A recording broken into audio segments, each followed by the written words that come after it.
The white army of winter spreads across the city.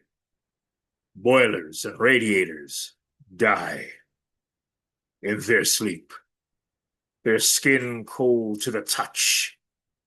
In the morning, the city wears a coat to bed. The city watches the wraith of breath rise in the kitchen. On Friday afternoons, the judges slip off their black robes and drive home. There is no light in the windows of the courthouse. There is no one to read the affidavit or sign the injunction to shove into the landlord's hands so that heat courses through the heart of the boiler and the looping hard veins of the radiator again. No one to hear the tenant's story translated.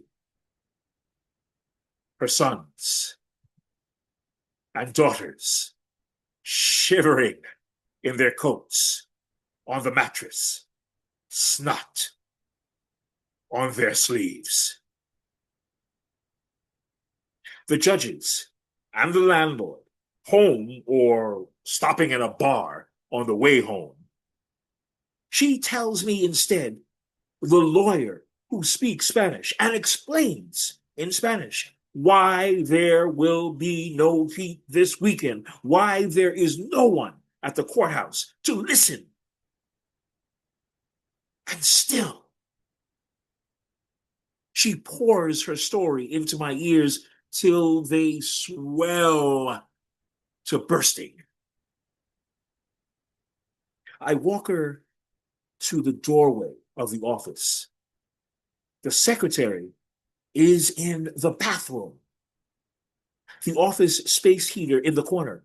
Suddenly, I am steering the tenant out the door with the space heater in her arms as she says, gracias, over and over. And I say, okay, okay, knowing the secretary would yell my name louder than the time a drunk with a lightning scar on his belly charged through the door, naked, but for his socks and a Salvation Army blanket.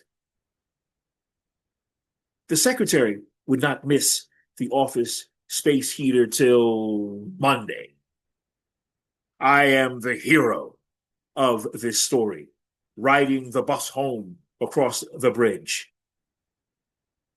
Till I remember the words I should have said about the glowing coils too close to the mattress. How every week another fire rolls the smoldering wraith of winter through the bedroom as sons and daughters sleep.